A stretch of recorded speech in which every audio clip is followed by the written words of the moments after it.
Okay, buckle up. This is going to be a ride. Once upon a time in a city that never sleeps, a city filled with bright lights and dark secrets, I, Melinda, found myself caught in a game I wasn't sure I could win. It all started like any other game for Melissa and me. We were good at games. Seduction, deception, child's play. We were identical twins, a mirror image of each other, and we knew how to use it. For years, we danced through life, two shadows flitting through the neon lights, leaving a trail of broken hearts and empty wallets in our wake. That Friday night, the air in the club was thick enough to choke on. Perfume, sweat, desperation. It swirled around me like a poisonous fog. I hated these places, really. But Melissa loved them, thrived in them. And what Melissa wanted, Melissa usually got. Especially when it involved a handsome face and a fat wallet. He's staring again, Melissa murmured into my ear, her breath hot against my skin. She was looking at Fabian, a man who radiated wealth and something else, something unsettling. I know, I replied, keeping my eyes locked on the dance floor, pretending to be engrossed in the rhythmic pulsing of the music. It was a lie, of course. I was hyper-aware of Fabian's presence. The way his eyes felt like they were burning holes through my dress. This was our usual hunting ground. Upscale clubs, dimly lit restaurants, places where men felt comfortable flashing their success. Melissa and I were good at spotting them, at knowing which ones were ripe for the picking. We were experts in the art of seduction, of weaving illusions that men desperately wanted to believe. We offered them a taste of forbidden fruit, a glimpse into a world of breathless passion and fleeting connection. And then we vanished like smoke in the wind. It wasn't about the money, not really. Though, of course, the lavish gifts and expensive dinners were a nice perk. It was about the power, the control, the satisfaction of knowing we could bend these men to our will, make them crave something they could never truly possess. He's coming over, Melissa hissed, a thrill evident in her voice. I took a slow, deliberate sip of my champagne, forcing myself to appear nonchalant. Let him come. Let him see if he could penetrate the carefully constructed mask I wore. Fabian moved with a fluid grace that belied his size. He was tall, broad-shouldered, with a jawline that could cut glass. His eyes were dark, intelligent, and unsettlingly knowing. He reminded me of a predator, circling its prey. Beside him was his twin, Stanley. Less imposing than Fabian, but with the same unnerving gaze. His eyes studied Melissa with a similar intensity. Good evening, ladies, Fabian said, his voice a low rumble that vibrated through the noise of the club. I couldn't help but notice you. The oldest line in the book. I almost rolled my eyes. And we noticed you, Melissa purred, her voice dripping with practiced allure. My name is Melissa, and this is my sister, Melinda. Fabian's lips curved into a slow, predatory smile. A pleasure. I'm Fabian, and this is my brother, Stanley. The usual dance began. Small talk, flirtatious glances, carefully crafted compliments designed to flatter and entice. We knew the steps by heart. We'd danced this dance 100 times before, but something felt different. Wrong. There was a weight to Fabian's gaze, a sense of scrutiny that made my skin crawl. He wasn't falling for the act. He was seeing something deeper, something I didn't want him to see. Stanley was just as unnerving. His eyes lingered a fraction too long, studied Melissa too intently. The twins were not like others. They were not so easily deceived. During a lull in the conversation, the DJ started playing a trending song, one of those catchy tunes that everyone seemed to be obsessed with. It was impossible to ignore, and I felt a strange sense of displacement, a jarring reminder of the outside world intruding on our carefully constructed bubble. I hear you, ladies, Stanley said, his voice cutting through the music. What do you think about this song? Is this not fire? Melissa's eyes glinted with amusement. She leaned closer to Stanley, her voice a husky whisper. It's okay, but I prefer something with a little more edge.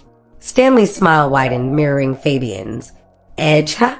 I think we can provide that. The night progressed, fueled by expensive champagne and the escalating tension between the four of us. Fabian and Melissa engaged in a playful battle of wits, each trying to outmaneuver the other. Stanley and I were more reserved, observing the dance with a quiet intensity. I caught Fabian looking in my direction one time when he thought that I was looking somewhere else. It was a look of, was that pity? No, it couldn't be. Whatever it was, it sent a shiver down my spine. Later, as the night was winding down, Fabian leaned closer to Melissa, his voice a low murmur. Tell me, Melissa, or is it Melinda? The words hung in the air, heavy and laced with a subtle threat. The music seemed to fade, and the world narrowed to the small space between them. Melissa stiffened, her eyes widening with a flicker of alarm. I felt a surge of adrenaline, my senses sharpening. He knew. How could he know? What are you talking about? Melissa asked, her voice tight. She was a good actress, but I could hear the tremor beneath the surface. Fabian's smile widened, showing a flash of teeth. Don't play coy with me, darling. I'm not like the other fools you've ensnared. I see you for what you are. He paused, letting his words sink in. The suspense was palpable, a thick, suffocating blanket that enveloped us all. And what exactly do you think we are? I asked, stepping forward to stand beside Melissa. Fabian met my gaze, his eyes boring into me. I think you're clever. I think you're beautiful. And I think you're dangerous. He laughed, a dark, unsettling sound. But don't worry. I like dangerous. The encounter left us shaken, rattled in a way we hadn't been before. We retreated to our apartment, a luxurious space overlooking the city, a testament to our successful endeavors. What just happened? Melissa demanded, pacing the length of the living room. How did he know? I sank onto the plush sofa, my mind racing. I don't know, but it doesn't matter. We just need to be more careful. Careful? Melissa scoffed. We're always careful. This is different. He saw through us, Melinda. He actually saw through us. We spent the next few days dissecting the encounter, trying to figure out how Fabian had pierced our carefully constructed defenses. We reviewed every word, every gesture, searching for a clue, a slip-up that could have betrayed us. We found nothing. The uncertainty was unnerving. For the first time, we felt vulnerable, exposed. We were usually the ones in control, pulling the strings, manipulating the game. Now it felt like we were being hunted. A week later, Melissa received a text message. It was from an unknown number. Thinking of you, Melissa, or is it Melinda? The text was accompanied by a photo of us taken from across the street as we were entering our apartment building. We stared at the photo, our blood running cold. This wasn't just a game anymore. This was something else, something darker, something far more dangerous. We knew then that we were in trouble. Serious trouble. We tried our usual tactics. The hot and cold routine. The innocent flirtation followed by a sudden withdrawal. We'd perfected it over years of practice. But with Fabian and Stanley, it didn't work. They anticipated our every move, countered every play. It was like they were reading our minds, or maybe each other's. The conversations were intelligent, almost too intelligent. They seemed to dissect our words, analyze our motives with a precision that made me shiver. They never revealed much about themselves, their past shrouded in a carefully constructed veil of nonchalance. So, what do you two do for fun? I casually asked Stanley one evening, trying to steer the conversation away from their unnerving ability to see through us. We were at a dimly lit restaurant, the flickering candlelight casting long shadows on our faces. Stanley took a slow sip of his wine, his eyes meeting mine.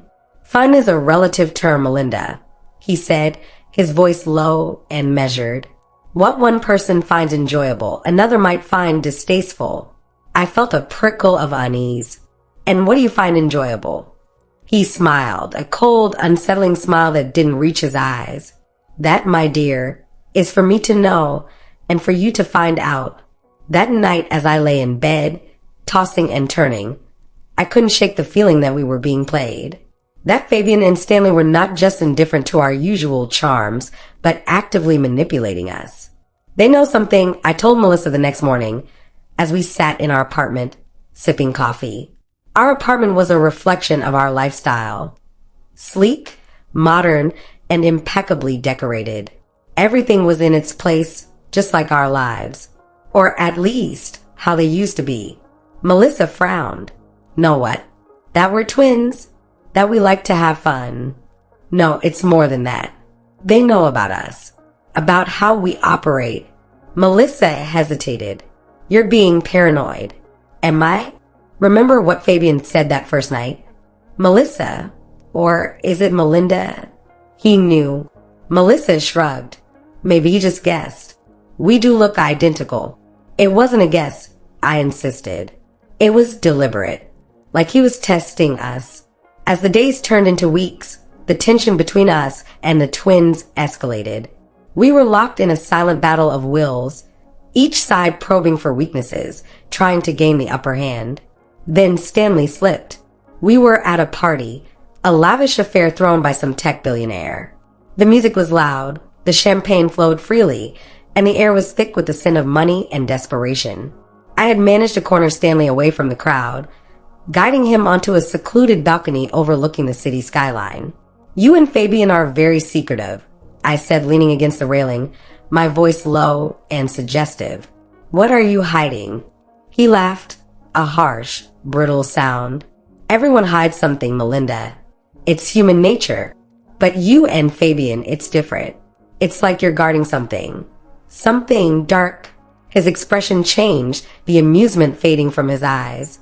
For a moment, just a fleeting moment, I saw a glimpse of something raw, something vulnerable. And then it was gone, replaced by that familiar cool mask. He took a step closer to me, his voice dropping to a whisper. You have no idea what we're capable of, he said, his eyes boring into mine. You wouldn't want to know. That was it. He had admitted something. Something was going on. Capable of what? I pressed, my heart pounding in my chest. He shook his head, his lips pressed into a thin line. I've said too much. He turned to leave, but I grabbed his arm, my fingers digging into his skin. Tell me, Stanley, what are you hiding? He wrenched his arm away from me, his eyes blazing with anger. Stay out of it, Melinda. You're playing a dangerous game. He disappeared into the crowd, leaving me standing alone on the balcony, the city lights mocking me with their cold indifference. He knows we're onto them, I told Melissa when I found her later. He practically admitted it. Admitted what? Her voice was laced with impatience. That he and Fabian are weird? We already knew that. No, it's more than weird. It's sinister. He said we wouldn't want to know what they're capable of. Melissa rolled her eyes. He was just trying to scare you. Maybe. But I don't think so. I think they're hiding something. Something big. And I'm going to find out what it is. That night, Melissa and I made a plan. We'd been through tougher situations together. What could be so hard to do? We decided to play the game harder than we have ever played. The plan was simple. I would distract Stanley while Melissa would sneak into Fabian's apartment and search for any clues. We both knew Fabian's apartment was more likely to hold their secrets. Melissa was hesitant. Are you sure this is a good idea? We have to, Melissa. I said, my voice firm. We can't let them keep playing us. We need to take control. The next day, I called Stanley and invited him to dinner. I chose a quiet, intimate restaurant, hoping to loosen his tongue and maybe even get him to reveal something without getting too suspicious. So, what did you want to talk about? Stanley asked after we had ordered our food. I gave him my most charming smile. Oh, nothing in particular. Just want to spend some time with you. He raised an eyebrow. Really? That's not usually your style, Melinda. Maybe I'm changing, I said, batting my eyelashes. He chuckled. I doubt that. I spent the next few hours trying to charm him, to get under his skin, but he remained aloof, his eyes constantly scanning the room. I could tell he was on edge, suspicious of my motives. Meanwhile, Melissa was putting our plan into action. She had managed to get a copy of Fabian's key from a mutual acquaintance. She waited until she was sure Fabian was out, and then she slipped into his apartment. Fabian's apartment was nothing like I expected. I imagined he would have a very modern, sleek apartment like ours, but his was different. It was dark and cluttered, filled with strange artifacts and unsettling artwork. The air was heavy with the scent of incense and something else, something indefinable and faintly unpleasant. Melissa started searching, carefully going through drawers, cabinets, and files. She found nothing of interest, mostly just ordinary household items and mundane documents. But then, in a hidden compartment behind a bookshelf, she found a box. Inside the box were photographs. Hundreds of them. Photographs of her and me. Photographs dating back years. Photographs taken without our knowledge. Photographs taken before we had even met Fabian and Stanley. Melissa felt a chill run down her spine. How was this possible? How could they have photographs of us from so long ago? And why? She continued to sift through the photographs, her hands trembling. And we had one. She realized that the photographs were chronological, documenting our lives in excruciating detail. Our school graduations, our birthday parties, our first jobs, our first boyfriends, everything. It was like we were being watched. Like we had been watched for years. Suddenly, she heard a noise, a footstep behind her. She whirled around, her heart pounding in her chest. Fabian was standing in the doorway, his arms crossed, a knowing smirk on his face. "Took you long enough," he said, his voice a low, menacing whisper. Melissa froze, her mind racing. How long had he been standing there? Had he seen everything? "What is this?" she demanded, holding up the box of photographs. "What's going on?" Fabian stepped into the room, his eyes fixed on her. "You shouldn't have snooped, Melissa," he said, his voice dangerously soft. "Some things are better left unknown." A shiver ran down her spine. She wasn't sure what scared her more, the photographs or the look in Fabian's eyes. "Who are you?" she asked, her voice trembling despite her best efforts. "What do you want from us?" Fabian didn't answer. He just kept staring at her, his smirk widening. "Get out," she said, her voice rising. "Get out of my way." She tried to push past him, but he grabbed her arm, his grip surprisingly strong. "Where do you think you're going?" he said, his voice a low growl. Melissa struggled to break free, but she couldn't. He was too strong. "Let me go," she screamed. He just laughed, a cold, cruel laugh that echoed through the apartment. Meanwhile, at the restaurant, I was growing increasingly worried. Stanley was becoming more and more suspicious, and I hadn't heard from Melissa in hours. "Is everything all right, Melinda?" Stanley asked, his eyes narrowing. "Of course," I said, forcing a smile. "Why wouldn't it be?" "You seem distracted." "Just thinking about you," I lied. He didn't look convinced. "I think you're lying." My heart pounded in my chest. How much did he know? "I have to go to the bathroom," I said, standing up abruptly. "I'll wait for you here," he said, his eyes never leaving mine. I hurried to the bathroom, my hands shaking. I pulled out my phone and tried to call Melissa, but she didn't answer. Panic surged through me. Something was wrong, terribly wrong. I knew I had to get out of there. I had to find Melissa. I slipped out of the restaurant, leaving Stanley sitting alone at the table. I hailed a taxi and gave the driver Fabian's address. As the taxi sped through the city streets, I couldn't shake the feeling that we were walking into a trap. That Fabian and Stanley had been one step ahead of us all along. I had to find Melissa. I had to find out what was going on. And I had to do it before it was too late. The taxi pulled up outside Fabian's apartment building. I paid the driver and got out, my legs trembling. I took a deep breath and walked towards the entrance, my heart pounding in my chest. This was it, the moment of truth. As I reached for the door, I saw something that made my blood run cold. A single red rose lying on the doorstep, and a note scrawled in elegant handwriting. "Welcome, Melinda. We've been expecting you." Needless to say, my sister and I took off. We ran like our heels were touching the back of our heads. Oh, we ran. Other people would discontinue the game seeing that it was becoming too dangerous, But have you met my sister? How she convinced me to join her and bring these two brothers to their knees is still a huge mystery to me. In case you are still wondering, yes, we continued. The air in Stanley's car felt thick enough to choke on. Melissa had insisted on going to Fabian's apartment alone, said it would be less suspicious. My gut screamed at me to stop her, but Melissa could be as stubborn as a mule when she set her mind to something. I just hoped she knew what she was doing. I don't like this, Stanley, I said, staring out the window as we drove. It feels wrong. Stanley just chuckled, a low, rumbling sound. Wrong how, Melinda?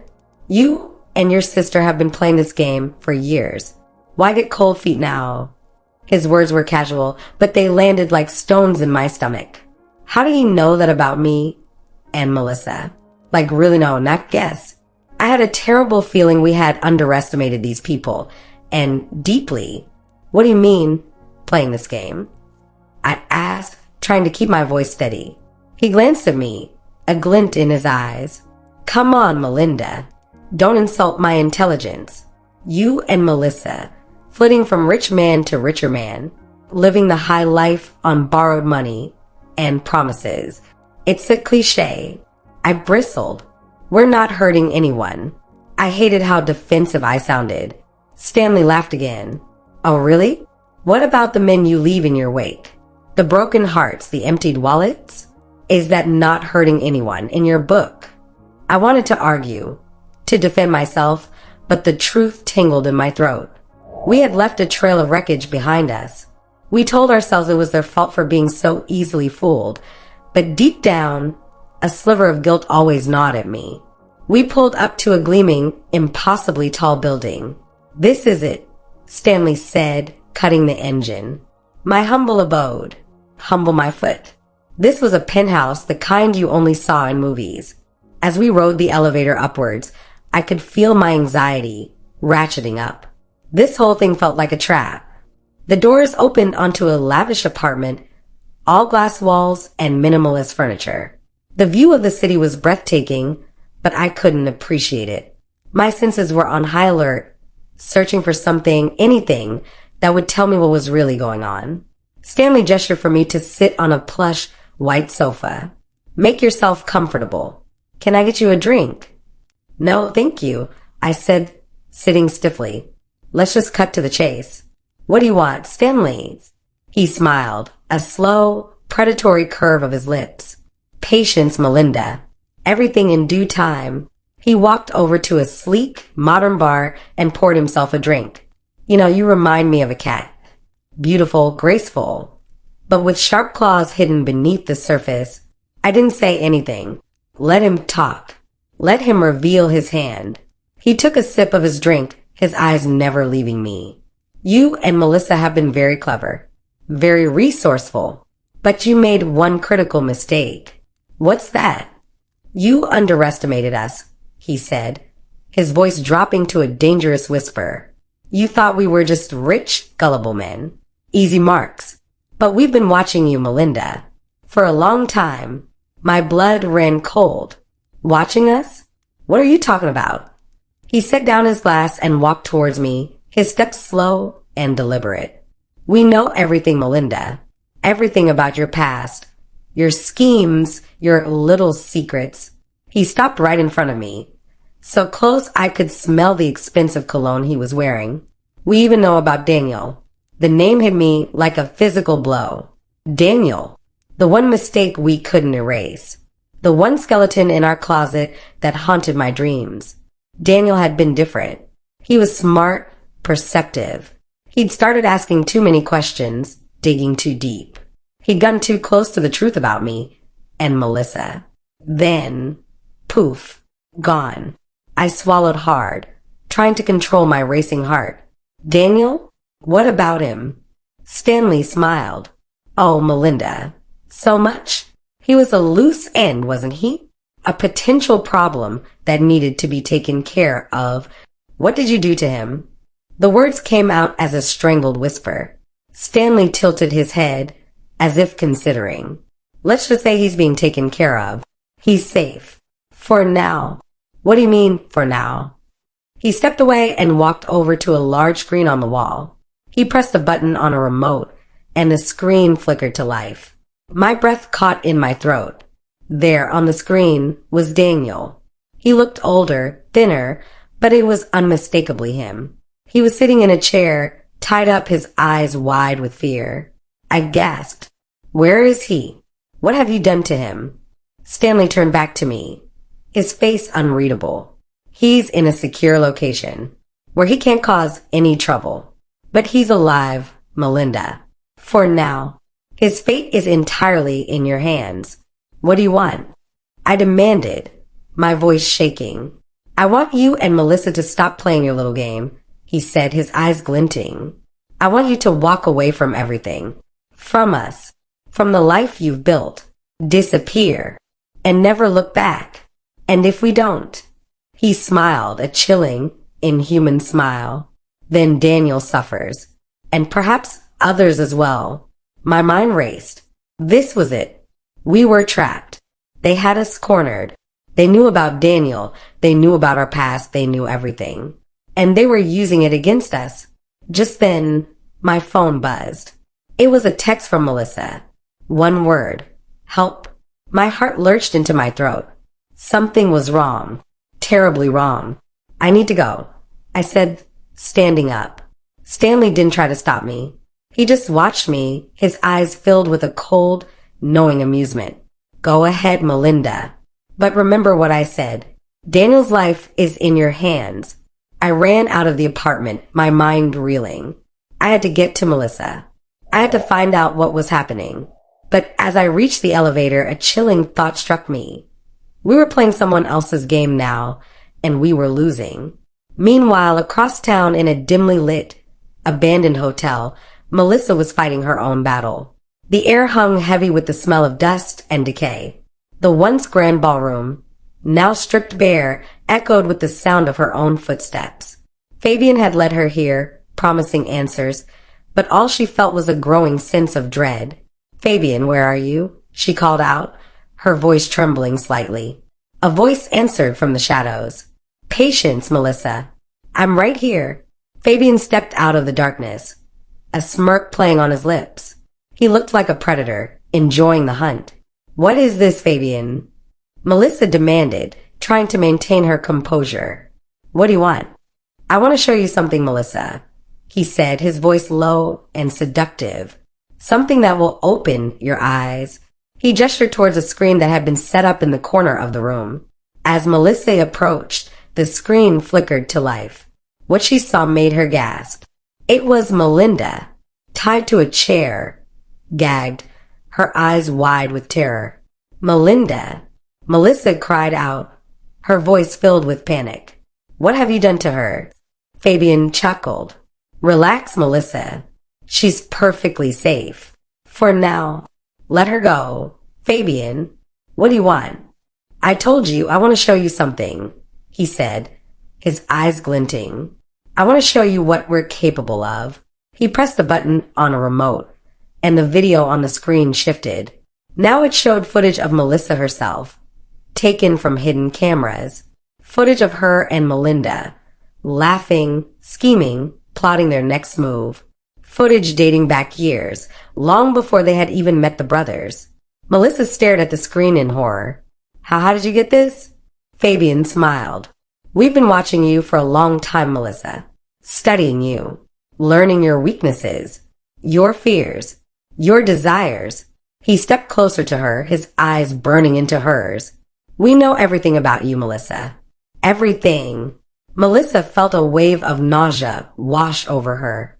They had been played, used, manipulated. They thought they were in control, but they were just pawns in someone else's game. Why? She whispered, her voice barely audible. Why are you doing this? Fabian leaned in close, his breath hot against her ear. Because, Melissa, we enjoy it. We enjoy the power, the control, the game. He pulled away and walked over to the screen, his eyes fixed on the image of Melinda.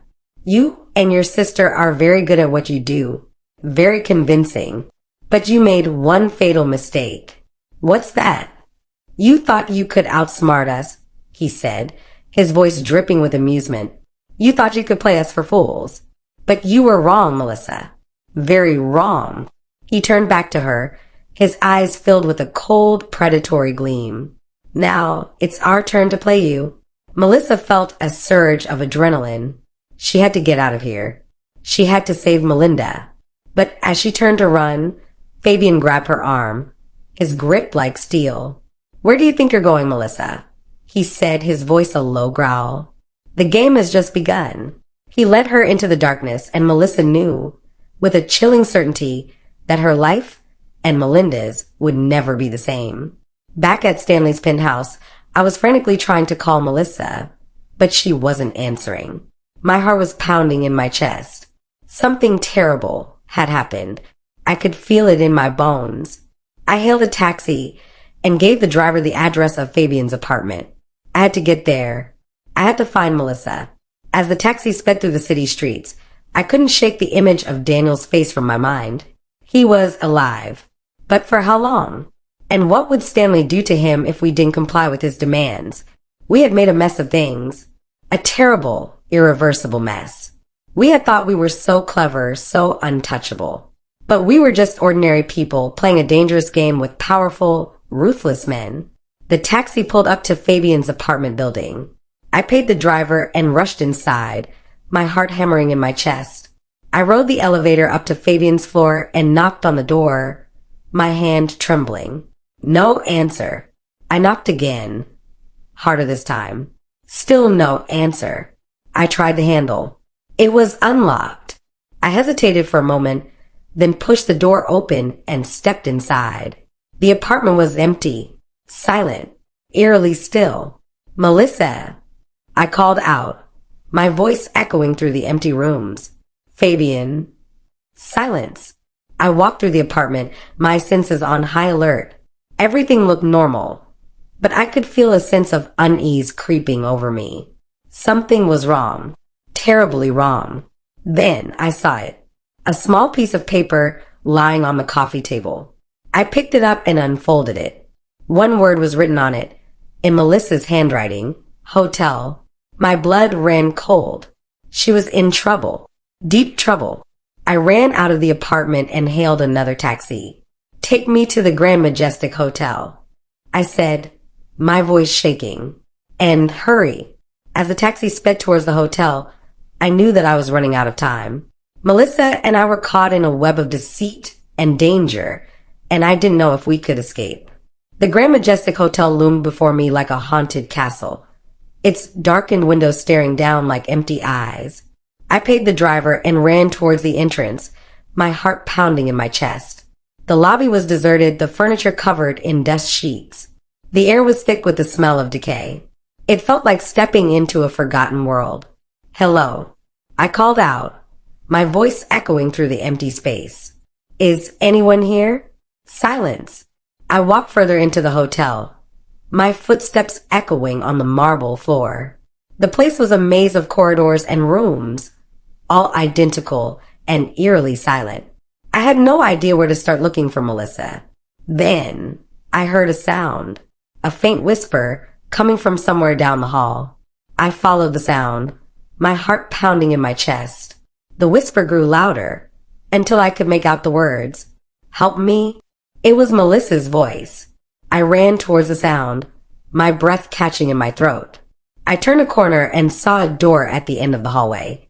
Light was spilling out from underneath the door. I reached the door and hesitated for a moment, my hand trembling on the handle.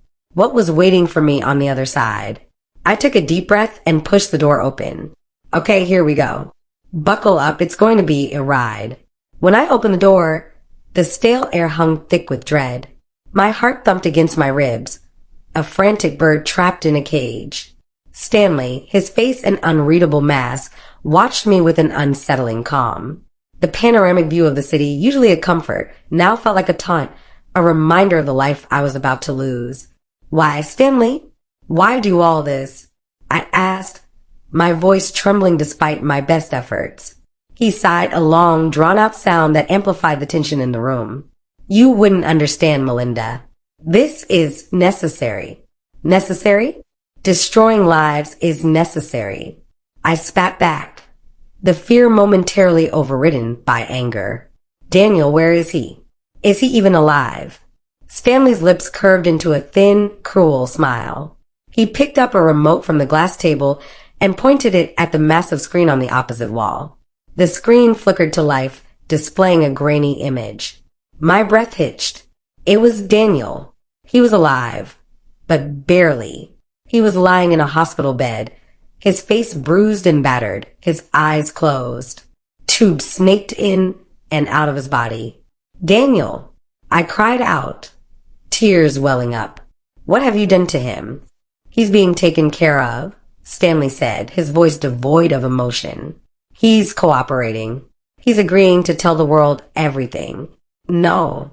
I screamed. He would never betray us. You're lying. Stanley chuckled, a dry, humorless sound. Am I?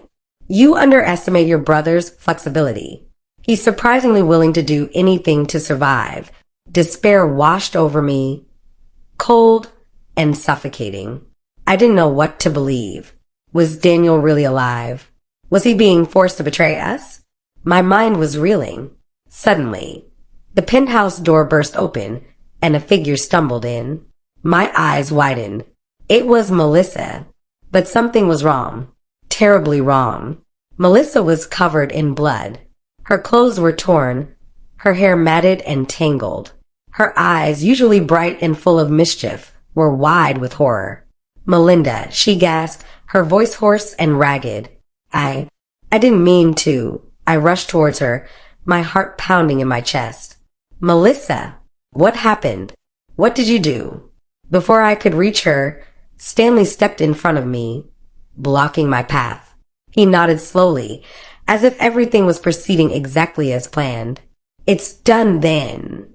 Melissa, or rather, the woman claiming to be Melissa, nodded back, a strange, almost vacant look on her face. Yes, she whispered. It's done.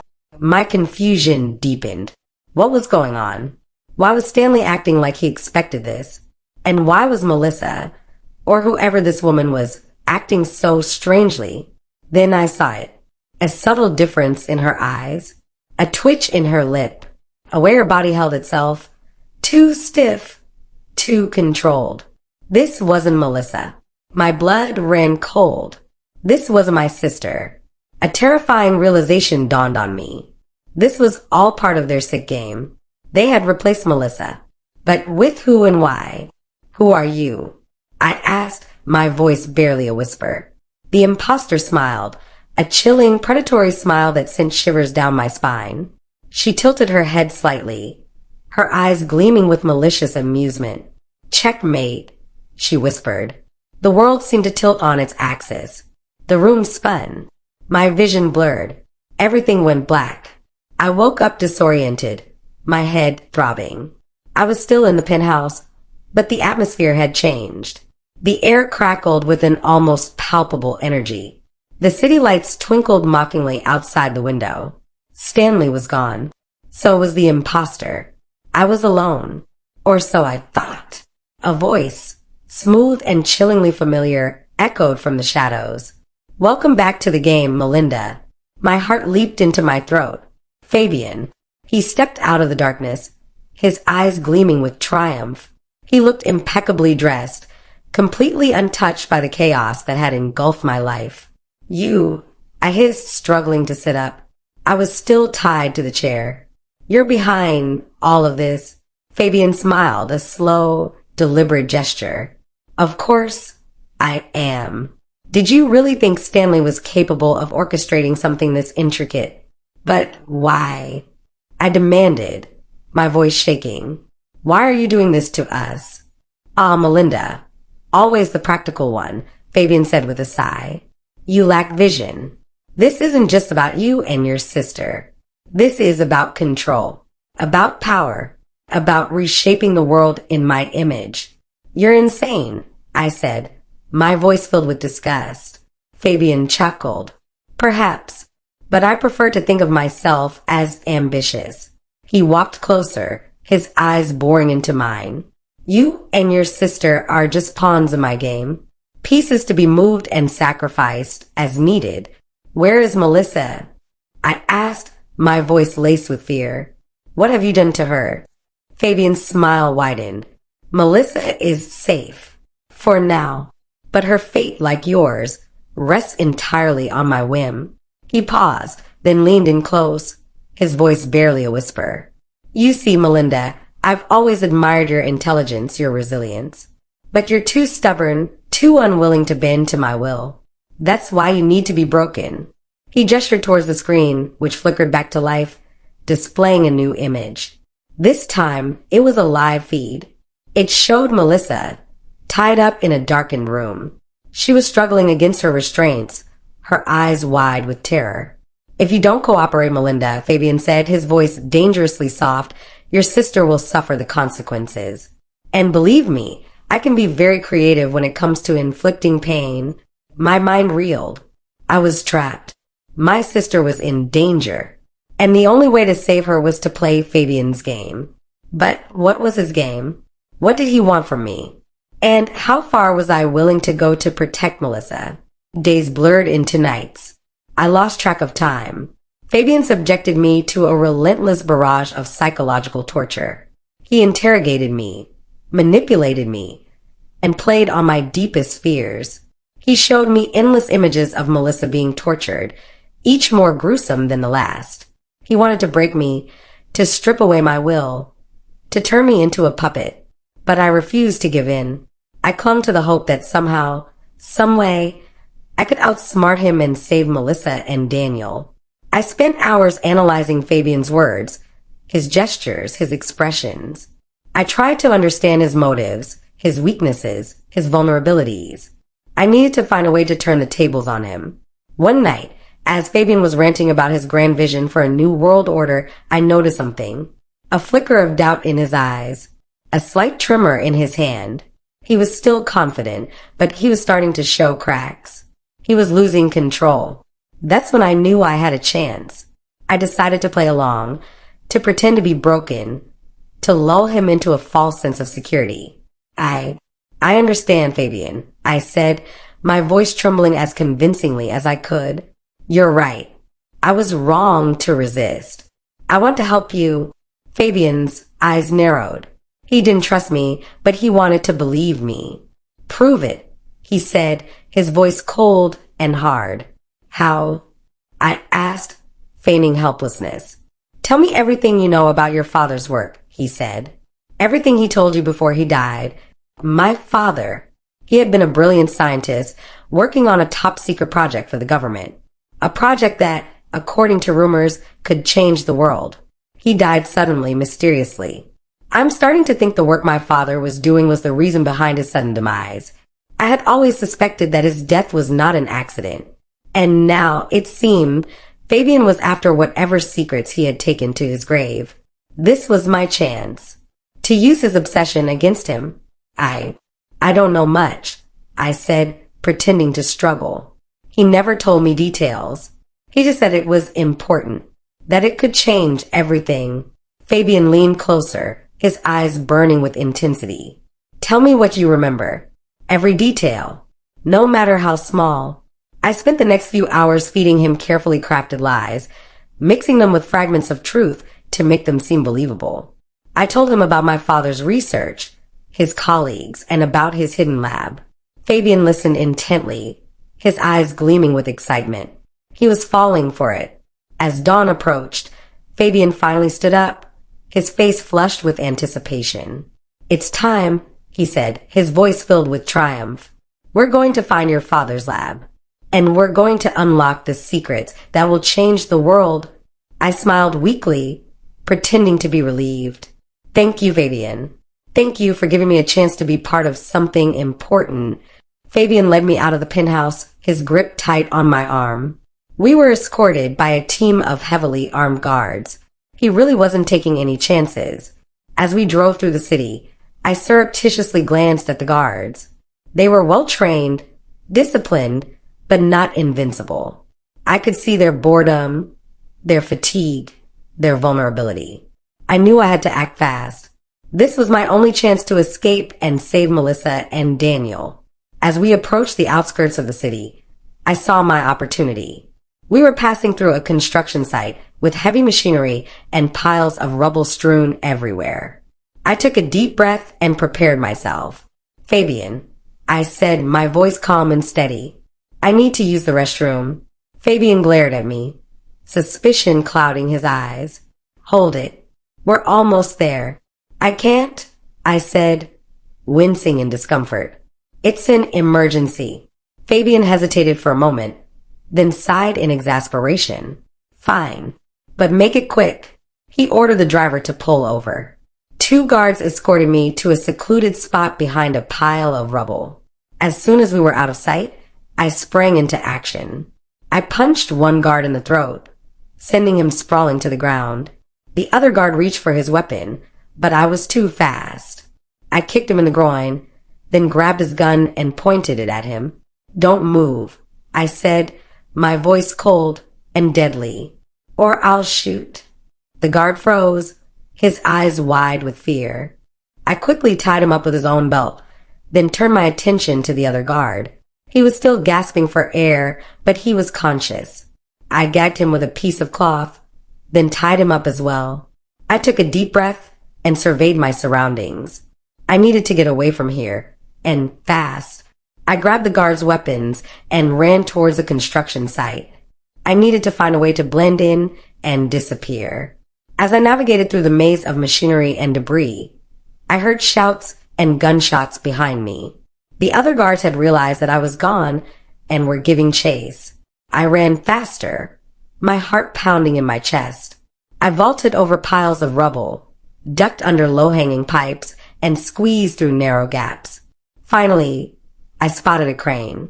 It was the tallest structure in the construction site, and it offered a clear view of the surrounding area. I decided to climb it. I scrambled up the ladder, my muscles burning with exertion. The higher I climbed, the more precarious the ascent became. The wind howled around me, threatening to knock me off. But I didn't stop.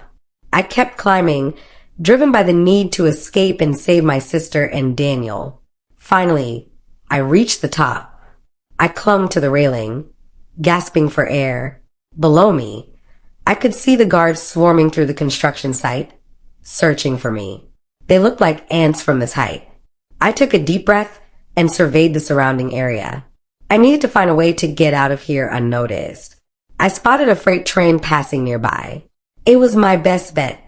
I quickly scrambled down the crane and ran towards the train tracks. I needed to time my jump perfectly. As the train approached, I took a running leap and landed on one of the freight cars. I stumbled for a moment, then regained my balance. I had made it. I laid low, hidden behind a pile of crates. I could hear the guards shouting and cursing as the train pulled away from the construction site. I closed my eyes and took a deep breath. I was safe. For now. The next few days were a blur. I traveled across the country, using fake IDs and stolen credit cards. I avoided contact with anyone, fearing that Fabian's spies were everywhere. I was determined to find Melissa and Daniel and bring Fabian to justice. I started by researching my father's work.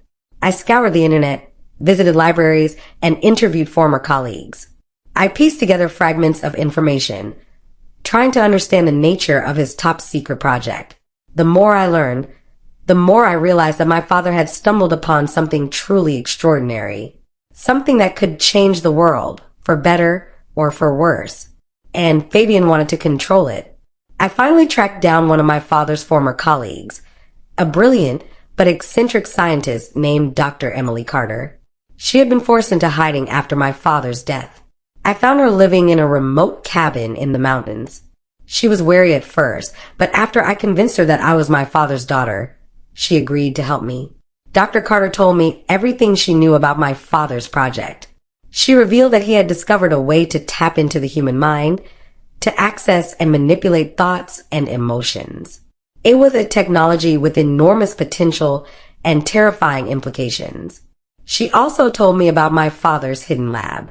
It was located in a remote area, disguised as an abandoned research facility. That was where Fabian was headed. I knew I had to get there first. Dr. Carter gave me a map to the lab and equipped me with the tools I needed to infiltrate it. She also taught me how to use my father's technology, how to tap into the minds of others and manipulate their thoughts. It was a dangerous skill, but it was my only chance to defeat Fabian. Before I left, Dr. Carter gave me a warning. "Be careful, Melinda," she said, her voice filled with concern. "Fabian is a dangerous man. He will stop at nothing to get what he wants." "I know," I said, my voice grim, "but I'm not afraid of him.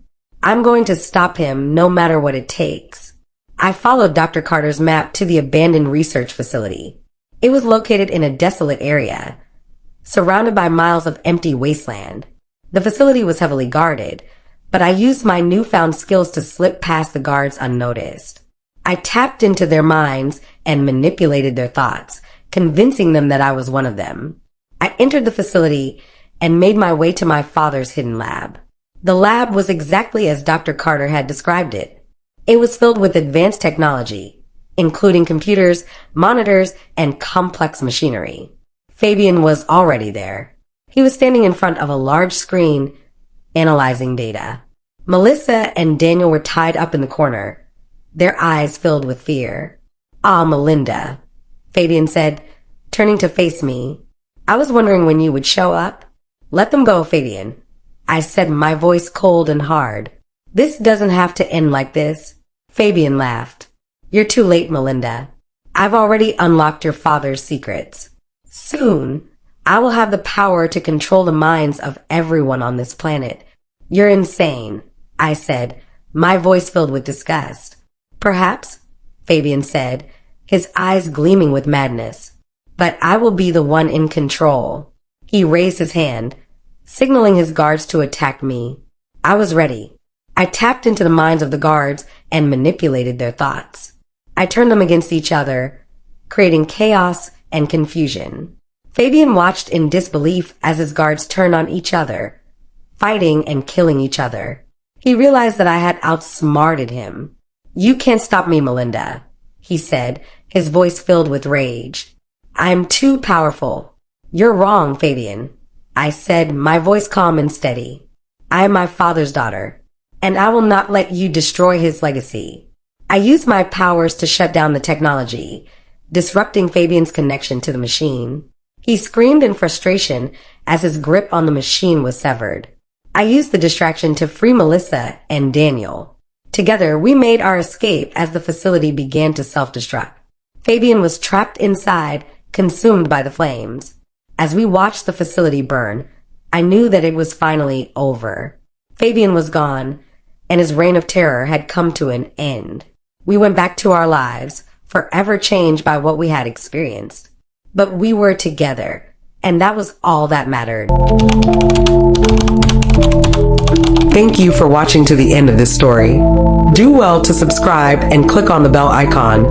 This will help YouTube notify you when our next video gets uploaded. Where are you watching us from?